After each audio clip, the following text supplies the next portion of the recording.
How you doing? It's the Butcher here, and today I'm going to be recapping the Season 4/PTR Campfire chat that occurred on March 20th for Diablo 4. Going over everything, as you can see down here, it's about 2 hours. The first half hour is kind of like nothing, but I'll be going through it, giving you the kind of TLDR, and giving you kind of my thoughts on it as well, too. So first things first, they start out with the PTR actual release date. I think if I scroll back a little, they show it right there. And it's actually going to be coming on April 2nd, and it's going to be concluding on April 9th. And this is only accessible, as I mentioned before, from PC Battle.net. However, they mentioned this at the end of the live stream. This means Season 3 is being extended all the way to May 14th. It was slated to end April 16th, and it is now all the way to May 14th. That, number one, right off the bat, they don't mention it here, obviously it's at the end of the video, that is a huge issue. I get they need time to work in this stuff for the PTR, but the PTR should have been out before this so you could keep the seasons on time. Season 3, in a lot of people's opinion, has been the worst yet, and they've stopped playing, so extending that by basically another month is a huge issue right off the bat. So the first thing I really want to note is all their eggs are in the Season 4 basket, especially with extending this by 1 month. It better hit like crack. Like, I don't know what else to say. That's a huge... Considering seasons are 3 months, you're extending it by about 33%. That's a huge amount of time. So as we scroll through here, they're kind of just talking a little bit about the PTR. Sorry, I don't know why it's taking so long to load. Maybe because it just ended. Okay. So when you go in the PTR, you can go in, you can level up 1 to 100 if you would normally, but you will also be able to just boost your character right to level 100, gain a bunch of gold, mount your skill points,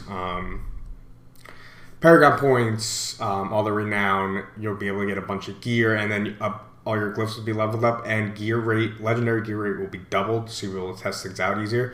That's good in my opinion. As we go forward. I'm sorry it's so laggy right now. I'm not sure why. But that's good, so you're not sitting there, leveling your character up. That wouldn't make very much sense. You can try a little bit of the early game if you want, but you can also just boost your character right up. And then obviously, give your feedback to them about the PTR, and hopefully they actually listen to it.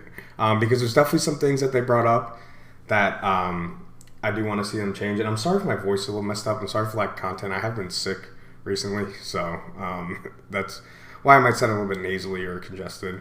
Okay, so now let's kind of jump into what they go over. So the first thing they go over is itemization.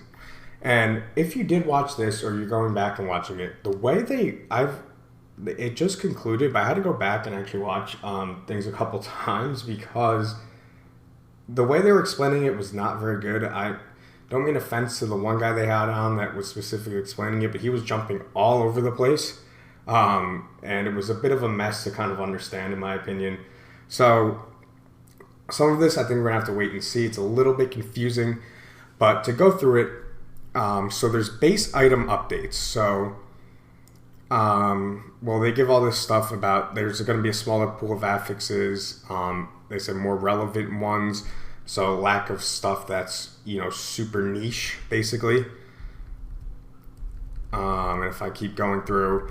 So basically, as I go through here, so the number of affixes that you're originally going to roll is going to be decreased from 4 to 3 in legendaries, which is what we really care about, and 4 to 2 in rares. So legendaries are the new big thing. We are actually able to trade legendaries now, which is a huge deal since this will be the case, and legendaries are really what you want. Rare items are going to be pretty useless because you're going to want that extra affix slot, which will help with knowing what to pick up. You're just really going to want to pick up the legendaries. You're really not going to want rares for the most part once you get, your character leveled up and things like that. So that's good to know. I think a lot of this, they said they want to go, they kind of mentioned a lot during this, they want to go more quality over quantity. And they mentioned a loot filter later, and they said that you only need that really because we're throwing so much loot at you now. Now, I think it's fine to throw a lot of loot, but let people filter it, in my opinion, would be the best solution. But it is what it is. Here, they have it right there.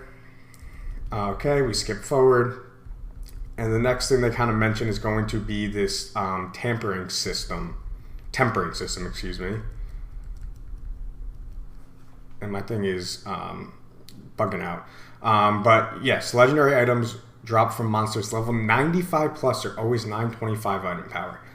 So this is a little bit interesting in my opinion because level 95 is, I think, the equivalent of like an early 40s, late 30s, I don't know the exact number, Nightmare Dungeon.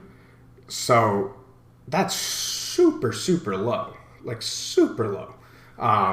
Like shockingly low. The gauntlet everyone complains about that's too easy is equivalent of tier 70. This is way below that. Those monsters are level 124, I think. So it's way below that. But that's interesting because there is new systems they're introducing, but it kind of kills off the whole Nightmare Dungeon system, in my opinion, besides leveling up glyphs.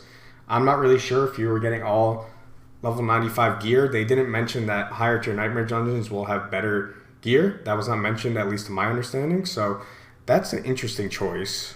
We were already saying like level 100s were useless last season because if you did a level 90, you got the same stuff. Now they're dropping that all the way down. A little bit interesting. They're changing gems around slightly. Not too much to talk about on that. They are reducing the items dropped.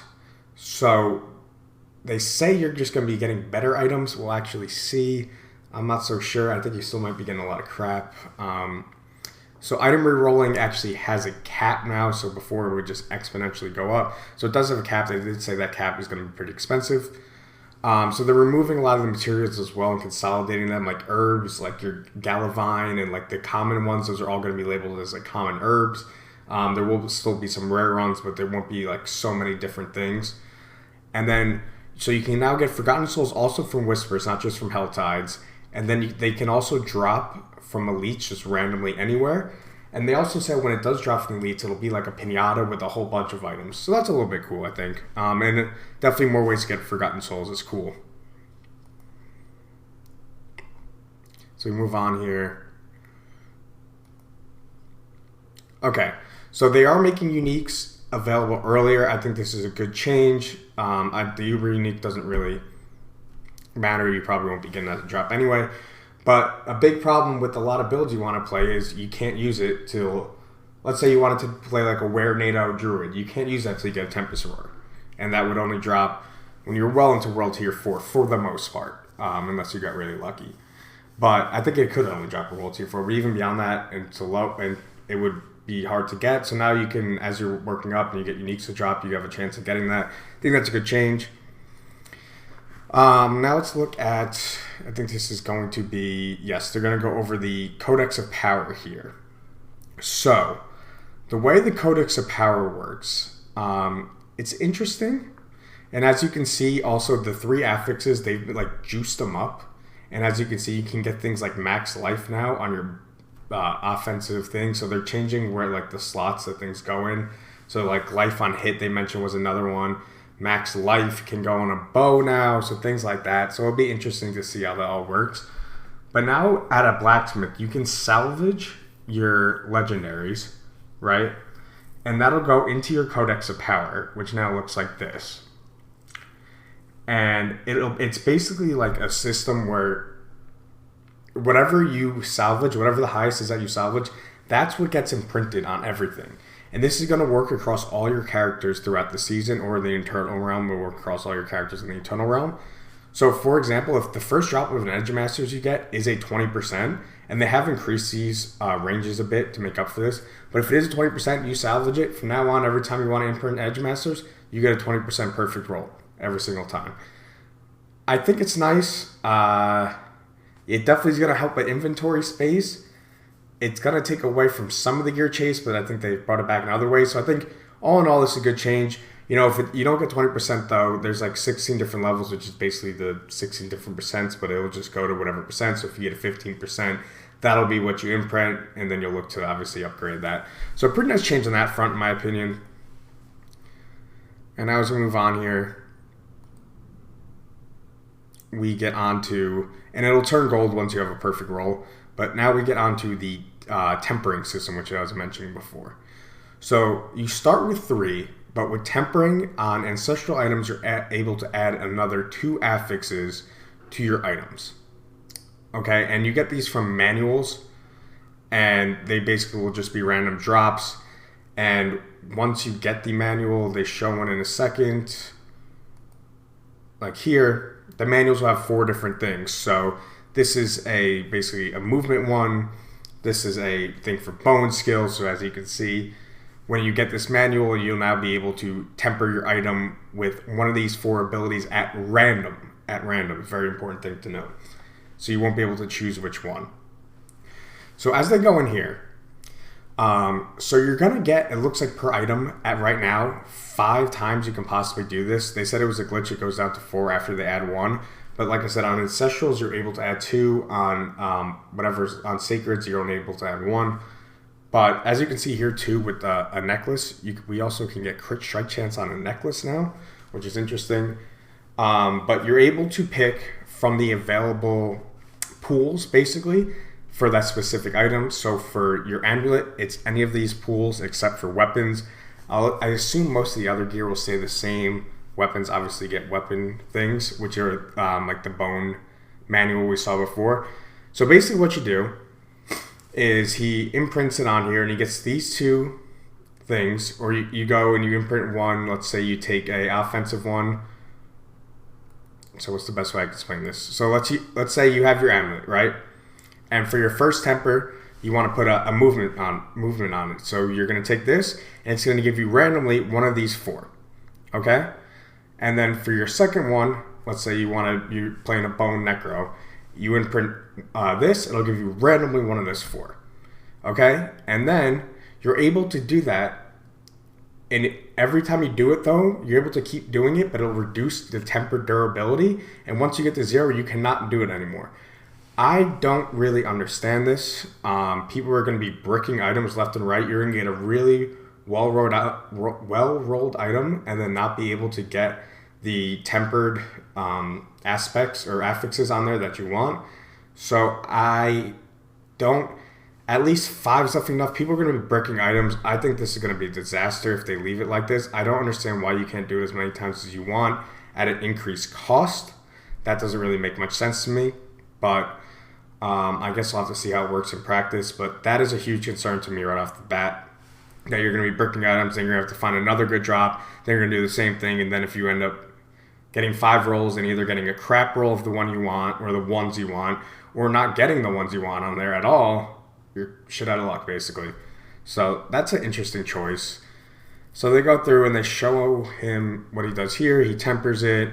And I think on this bow he adds like marksman skill damage. And that's basically it for that system. I do think it's a good system overall. Like I said, my main concern is this durability. As you can see, so now that he added the marksman, that's 1 out of 2 that he's added, and now we could add something else. So as we go through, the next thing is going to be greater affixes. So these are actually pretty cool. So what will happen is, if I can show an example. So here. So basically, when you get a greater affix item, their rolls are going to be 1.5 times the max of a normal roll. So for intelligence, I think they showed it goes up to like 84 now. So you can see this is all the way at 126. And it's always going to be, every greater affix is always going to be at max roll, which is really cool. So you don't have to search for greater affixes with better rolls on them. And as you can see, the Roman numeral 2 right here, that means there's 2 greater affix rolls on here. I think you can get up to all 3. Very cool in my opinion. I hope they show these. They have the little symbols here, but I hope they show them. They didn't really show it in the inventory. But I hope you're able to easily see in the inventory so you're able to sort stuff faster. Like if they had a gold barrier around them or something, I don't know, yellow barrier or something like that. And they can both be on legendary and unique items and uber unique items. You can get greater affix rolls. They mentioned that at the end. So there's going to be some pretty wild uber uniques out there. So I think they do a little side by side here. So you can see this is the typical max roll is 84. Now it's 126, and if you get the greater affix roll, you're guaranteed the 126. Same thing with the crit. And then they don't have the attack speed as a greater affix, but they do have a max roll on it on that one. Okay, so next thing is the new Masterwork system. So this is going to be replacing how you used to rank up your thing basically 5 times to get it 25 item power higher. That's no longer the case. Whatever the item power is, but you will get a masterworking level, as you can see right here. And this is another concern of mine, to be honest. So there's 12 masterworking levels. Each time it'll go up like how it used to go up as you, leveled up an item. But every 4th level, so at 4, 8, and 12, one of the 3 affixes here, not these 2 that you add on, not the tempered affixes, but one of the 3 original ones, will get like a bonus, like a super roll or a super boost. So as you can see, this goes from a max of 961 to a max of 1004, which is about 40, and then this goes way up like 200. So that's like where the super roll comes in. So every 4 levels, this can happen on any of the affixes. It can happen on the same one 3 times, so you get like insane max life or insane crit strike chance or insane crit strike damage, whatever it might be. But you cannot choose. It's completely random. So if you don't get on the right one, what you have to do is you have to masterwork it 12 times, and then if you don't like the way it turned out, you got to redo it all, lose all the resources you put in. And I'll get to how you get the resources when they explain some of the new endgame systems. But that is very concerning to me. I don't get why we can't choose for a greater cost. Maybe you can make it random for a smaller cost and let us choose for extra materials which one we want to do. I don't really understand that at all. I think this is going to be very frustrating to a lot of people when they know which one they want boosted, or they want this one boosted twice, this one boosted once, and they just can't get it, and they're just dumping mats into it, and it kind of boils down to the same thing we had before, where you're just basically doing a whole lot of rerolling and not getting the stuff you want. So I don't really understand that change or that design choice, but we'll have to see in practice. Excuse me. So then you'll see here, you'll see here, so this is actually, it'll be blue if it is the boosted roll once. It'll be yellow if it's the boosted roll twice. I don't know what color it will be if it's the boosted roll 3 times. Don't believe they showed that. But as we move along here, so we do have some class updates. There's not too much here, honestly. There is this new unique chess piece which they showed off right here. They did say that is one thing they wanted to do. I guess I should mention. So here's the chess piece if you want to take a look at it. I guess it's pretty good defensively. It's interesting. I don't know. We'll have to see. But they are nerfing things like Tybalt's Will, things that were super strong. They didn't give the full list. But they said they do want to change things, not just numerically, so not just buff this by 2 times, but they want to change how like the underlying systems interact with a lot of things. So we'll have to see how that works out. But they went through the classes, and some things to note here was Druid. So one they have right here. They go over these in more detail. So Sorcerer, Mastery skills are now core skills. Frozen Orb, there's going to be new, unique, and they're going to be a lot better. And Necromancer minions are going to be better. Druid Wolves too. And then Book of the Dead upgrades. But if we just go through here real quick. So the teleport bug for Sorcerers fixed. Tybalt's Will, like I said, is being reduced. Banished Lord's reduced. Barb is getting a bunch of nerfs because Barb's insane. They want to bump things like Dust Devils, like base level damage things. So they mentioned like Dust Devils, Dancing Bolts, things like that have like this fixed damage value. They're going to make that scale with your actual power of your character as well too, as long as it's just making them better in general. So in this, as you can see, you can triple the amount of them. The damage does go down, but they want to make it so it can scale with the actual power of your character and your attack power and things like that, and your weapon power. So that's pretty interesting. We'll have to see how that works out, like I said, with like Dust Devils and Dancing Bolts and anything like that that's like this other source of damage that's not directly from your skill. So we'll have to see how that works out. So if we go through here, Druid, they're buffing Lacerate. You can see it right here. Probably the worst one. They're combining these two into basically Prime Lacerate and then adding the Supreme one after it. Definitely needs some loves because it was the worst Druid ultimate by far. So Sorcerer, Frozen Orb is getting a big buff. Rogue, they're changing the way Inner Sight works. This is the Frozen Orb unique. Sorcerer, they're changing the way Inner Sight works, and it's now going to give you a crit strike chance increase, as well as a damage increase, I believe, as well, too. Fill it at 5%. Oh, you just fill it faster. So it's increased crit strike chance. Combo points are probably still going to be better. I wish they gave like a flat damage boost while your Inner Sight active as well, too. And then the Book of the Dead is getting a bit of an overhaul. You can see some examples here. Again, there's kind of some more stuff we'll see in practice. I'm not too big into the class changes right now. It's more for the PTR and stuff like that. Like I said, now they're scaling these more, so these are like the dancing bolts. And there they are again. They're changing some uniques. They're changing Azaruth or whatever, so it's not just core skills. They're changing this stealth, dropping stun grenades aspect. And then they're changing a couple more things. So they're removing Elixir Death. This is for hardcore players. That's actually a big deal. Some people want this because it makes it more hardcore, basically. Some people probably don't. And then they're changing the Flame Shield enchantment. So it's probably be a must for hardcore players, honestly. Okay. So they showed off an updated Helltide. I'm going to be honest. It still looks like absolute crap. I think they just need to, like, toss this system, make it like Vampire Tide, basically. I don't know. So essentially, they show off some gameplay actually of this, and I guess I can play it here. So there's this bar right here that it actually goes to, and when this fills up, you get attacked by some powerful enemies, but they'll be like easy because they only go up to level like 103 when you're level 100. And then after that, eventually it'll get to a basically like little mini boss type deal. And when you kill him, he'll actually drop things like Zer Blood and stuff like that, which is, I guess, nice. But it still looks like an absolute snooze. I'm not going to lie. And I think it just has to go away. Like, we've been doing it for so long now. This is the little mini-boss guy. It looks like an absolute snooze.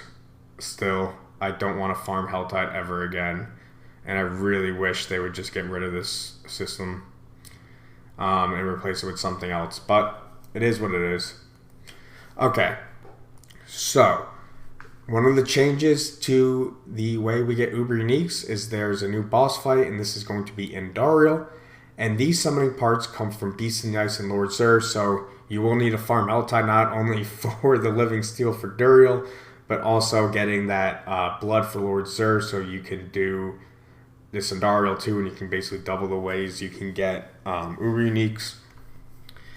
So that's an interesting change. They showed a little bit of the boss fight, I think right here. And it looks fine, I guess. It's probably going to be very easy, but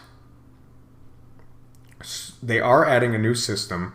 So they're adding a system called the Pit, and basically you find these runes and you're able to enter this pit, and it's basically the Abattoir of Zero, but it starts at a much lower level and it scales up even higher. They set as high as level like 200 monsters, which I think Abattoir of Zero was like 168 was the max or something like that. So you're going to have crazy defense somehow. It'll be interesting to see how it works, but I'm glad they're adding challenging content. And what's going to happen is when you start getting these Stygian stones, however you say them, you're actually going to be able to use these to summon super versions, basically uber versions of Dariel and Andariel. I'm not sure what other bosses, but they're going to be like level 200, they said, and they're going to be super tough. But if you beat them, you're going to be able to get a Resplendent Spark and be able to craft your Uber Uniques. So that's pretty cool in my opinion. I'm pretty excited for that. And I think that is a good change. So good rewards for challenging content, I think, is always a good change. And then they show, if I can go here. So the way you're actually going to get your masterwork items, your masterwork materials, I should say, is these are the artifactors, obelisk, whatever. You go through this, and it basically, as you can see, the tier 1 is level 100, but he says it scales up to all the way to level 200 monsters. So I'm guessing that would be tier 100. And those are when, in the higher ones, are when you're going to start to get these things to summon the like uber bosses. But this is basically, it's like the Abattoir of Zir, kind of. you have a timer. You got to slay a certain amount of enemies to beat the timer. And then when you die, you don't lose. You lose 30 seconds though. And if you don't do this, if you don't beat the timer, even if you beat it, that's still fine. But you just won't get the actual masterwork crafting items. You'll just get the regular gear that drops. But they do show the boss fights at the end, and these are going to get pretty interesting, I think, on higher tiers. Is you're going to have, so he's fighting this outlaw shooter right now, but there's actually, you'll see it coming up, like right there. There's going to be other bosses in the game will come in with like an echo of themselves, like, and do one of their signature attacks. So like a Lilith or Elias or something like that will do one of their attacks. So you're gonna have to learn the patterns, and it's pretty interesting. And I think it's kind of cool and should spice things up quite a bit and add an element of tension, add an element of challenge, which I think a lot of people have been waiting for. So I'm super excited about that, and I think this actually looks like a pretty good change. I'm actually pretty excited for this. Obviously, we'll have to see the PTR and how it plays out. Then you can see you don't get any loot during it, but you'll get a nice bit of loot at the end. You'll get the Stygian Stone, or he gets one. I don't know if it's guaranteed. But like I said, that's where you need to actually summon the uber bosses. I don't really know what to call them. But then he gets this mystery chest, and when he opens it, he gets some of these items. And you'll get different tiers of items and different tiers of the pit. And the higher ones, you're going to need to be able to do higher level masterworks. My big problem, like I said, is if you won't get, and he's showing off, so like you got this one, this is like the common one, the lowest one, Ingoloth, and then I think it's Neothrin or whatever. So you'll get those from the different levels, and obviously to go higher, you're going to need to complete higher levels of the pit, and then you can use that to also get Resplendent Sparks and get your Uber Uniques as well. But my big concern with Masterworks is if we're just going to have to run these constantly over and over and over again, because we can't just choose which affix on our Masterwork we want to change. That's going to be pretty frustrating in my opinion. So that's most of it, honestly. I don't think they go into too much else. What will happen with current items? So basically they're just going to have a legacy tag on them, and you can still use them, but you can't interact with the new crafting system with them. And then I think that's basically it. I mentioned some of the other questions as well they had during the Q&A. They didn't address the gauntlet at all. They didn't really address the new seasonal mechanic for Season 4 or anything like that. So we're going to have to wait and see what it actually is. I'm curious. And they didn't go over really any other changes that are going to come to the game, whether that's sorry, I don't know if anyone heard that, but something just crashed out there in my kitchen, so I have to go check that out.